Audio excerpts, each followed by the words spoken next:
So sometimes you are in a situation where what you are observing, and because of the way you've been practicing your observation of life and your living of life, sometimes you find something that you really don't like. Now, that's not wrong for you to do, because that was the whole point of you coming, so that you could have this important step one experience where you know what you don't want, which helps you to know what you do want.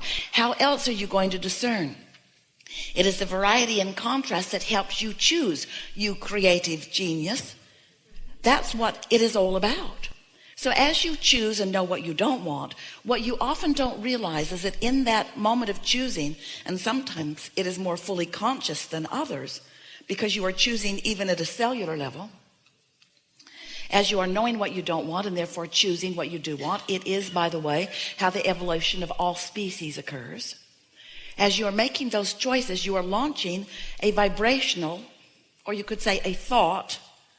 We call them rockets of desire because they come out of the contrast that you are living. And as you launch that rocket, your inner being is fully involved in the new decision that you have made and joins you in that preferred preference. So now, step one and step two have happened. You've asked, and source has aligned with what you are asking for. When you ask, it is given. Someone should write a book about that. So when you ask, it is given. But the thing for you is now you must find a way, and it usually takes a little time, of lining up with what you've asked for. Because after all, you may very well, in fact, you usually are much clearer about what you don't want than about what you do want, because what you don't want is a longer practiced vibration.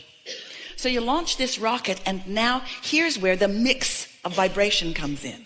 Because you know what you don't want, and you launched a rocket about what you do want, but you know what you don't want, but you launched a rocket about what you do want, but you know what you don't want. But you launched a rocket about what you do want, and that's where your inner being is. Fully fixed in this vibration of what you are asking for, and emanating a vibration about that. So here you are. You have a sort of tug of war going on within you, because you knew what you didn't want and you asked for what you did want, but you're more devoted to what you don't want because you're usually defending and justifying and explaining, rationalizing, explaining why things have gone wrong.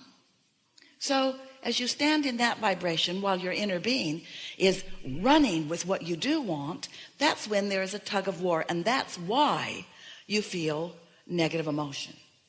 Every emotion you feel is about this gap or crevasse between your current focus and the current focus of your inner being.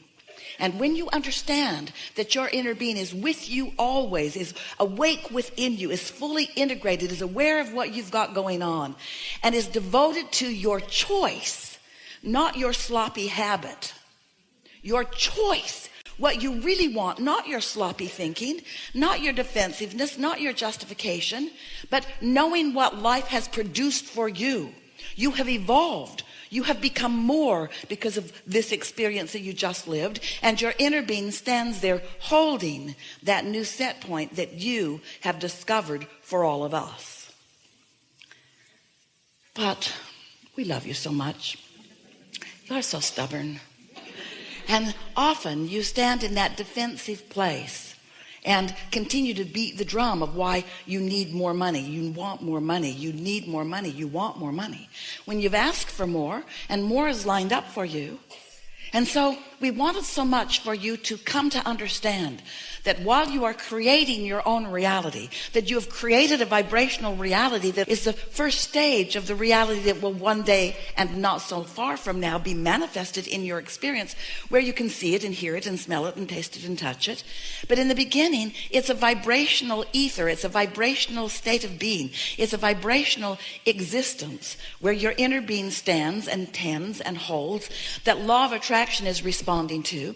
So all of the cooperative components of your newfound desire are already being gathered. The question that this seminar wants to ask of you, so that you may find the answer moment by moment, is, since the cooperative components are all being gathered, are you one of the cooperative components that's being gathered to your own creation? Or are you holding out stubbornly over here in defensiveness? Are you more a vibrational match to not having enough money? Or are you more of a vibrational match to the abundance that you want? Are you more of a vibrational match to who you really are? Or are you more of a vibrational match to what has caused you to become more? What are you a vibrational match to? And the way for you to know, a way for you to feel who you are, a way for you to understand who you are, is by recognizing how you are feeling. Because the better you are feeling, if you're joyful, if you are passionate, if you are feeling exhilaration, then you are tuned in, tapped in, turned on to the source energy that is really you. Then you are in this moment a vibrational match to the furthest place that you have come to. Then you are in harmony with your inner being. Then your valve is wide open. Then you are a vibrational match to all that is well. And you are in what we are now calling the receptive mode. The receptive mode, the receptive mode. The mode of being ready to receive the vibration that is coming from that broader, wiser part of you. The receptive mode that understands who you really are. The receptive mode who is offering to you a steady, powerful vibration, but you've got to get on the wavelength of it. You must be a vibrational match to it, or you won't hear it. You cannot be a vibrational match to the absence of what you want and receive what you want. It just can't happen. You've got to be a vibrational match to what you want. And so we've been talking for a long time. At first we called this gathering the science of deliberate creation. You got a little heady about that, though. You worried about your creating. You worried about your thoughts, since we explained to you that you get what you think about. And so you would think a thought or speak a word, and then you'd try to suck it back before law of attraction took hold of it and brought you something you didn't want. But now we're explaining to you that it is really the art of allowing. It is the art of receiving. It is the art of practicing the vibration of what you want. But you can't always be in the place of being a vibrational match to what you want, because sometimes life is coming at you and you are observing, because it is the step one part of your equation. How are you or any of us going to evolve if you don't have contrast from which to choose? And so step one is life shows itself to you. You know what you don't want. You know what you do want. And in that step one, you are launching these rockets of desire. Step two is your inner being stands firmly in alignment and in vibrational sameness as your desire. And law of attraction gathers all of those components in a vibrational state that you cannot see or hear or smell or taste or touch. But you can, if you're in the receptive mode, you can feel it. You can feel when you're lined up with what you want, and you can feel when you are not. And so step three is you getting into that alignment. And then step four is just getting really good at it. Step four is becoming a vibrational match to it, a steady vibrational match to it. Step four is being such a vibrational match that you are a master of it, that you really know readily when you are vibrationally out of whack and when you are vibrationally in sync with what you want. And then step five is our favorite step of all. That's where you are back in step one and it's all right with you. That's when you're having another new step one moment and you are understanding the value of it, because expansion comes from it. If it were not for the opportunity to experience new contrast, you or none of us would continue to expand. And so we wanted so much for you to accept the reality of this vibrational reality. And after all, why should you? It hasn't manifested, so you can't see it or hear it or smell it or taste it or touch it. You can't point it out to others. They can't confirm to you that it is there. You can feel it, but so often if you want confirmation from others and others aren't there and they can't see it. So we've been having Esther wave her arm around, showing you this vortex. Wrote a whole book about it too, in fact. 2 books about this vortex so that you would expect the realness of it. But until it starts becoming a reality that you can see, often you don't accept it as a reality. And that's the first thing that we want you to begin to understand. We want you to be able to accept that there is a vibrational beginning place, just like there is a fetus in the womb for several months before there is a baby in your arms. there's a gestation period, and yet you accept the reality of that, even though you can't rock it in your arms yet. And you say, well, there are ways that we can see and know that it's there. And we say, yes, but stop nitpicking with us. Just go with the flawed analogy that there is a gestation period, and more and more and more and more and more, these vibrations turn to thoughts, and those thoughts turn to things. And the experience of those vibrations turning to thoughts and those thoughts turning to things is such a delicious and glorious experience. In fact, that's what you came for. You keep thinking that you came for the manifestation, for the car in the garage, or for the lover in the bed, or for the money in the bank. In fact, sometimes you said to us, as we were really giving you a lot of information about this vortex, all right, you said to us vibrationally, we hear it all. How do I get the money out of the vortex and into the bank? When does it come out where I can enjoy it?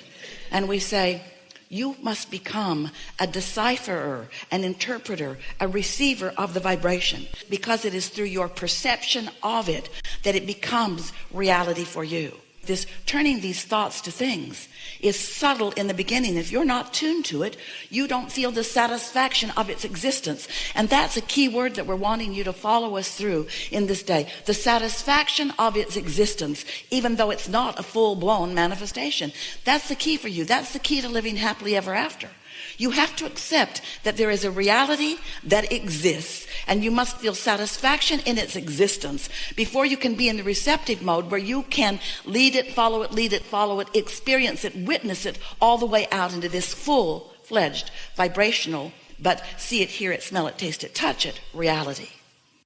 So often your creation is unfolding, but because it is so important to you that you and others see it, that when you look for it and it isn't fully matured and you can't see it, then you doubt it. You see its absence rather than its presence. And so then you offer a vibration of contradiction about it, which holds you in a place where you're not in the receiving mode, and then your witnessing of its evolution ceases for the time of your doubt. You're following? So once you get the hang of this, once you understand that you are the creator of your own reality, and that you can be or do or have anything that you choose, and that as you are the creator, that you have created so many things, you have a vibrational reality, this vortex that we're talking about, that has so much content it would keep you busy for 20 or 30 lifetimes to experience the manifestation of it.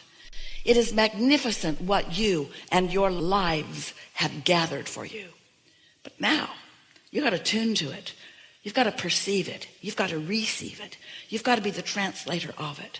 And as you are, we're talking about following impulses. We're talking about getting tuned in, tapped in, turned on. We're talking about starting your day in a neutral vibration because you've slept in the night and your momentum has stopped, and you've meditated this morning, and so your vibration is in sync with who you really are. And as you move into the day under those conditions, your receptiveness will be such that there will be subtle impulses that you may not even understand the meaning of. All you will know is it's a good feeling impulse that you wish to follow. And as you do follow, as you wish to follow that good feeling impulse, then what happens is it leads to another and another and another and another until there's a full manifestation. And oh, you are so beautiful and so happy as you recount those manifestations, as you talk about how you met and how you were over there and different things. It's really quite nice to see you in the awareness of how this manifestation came about.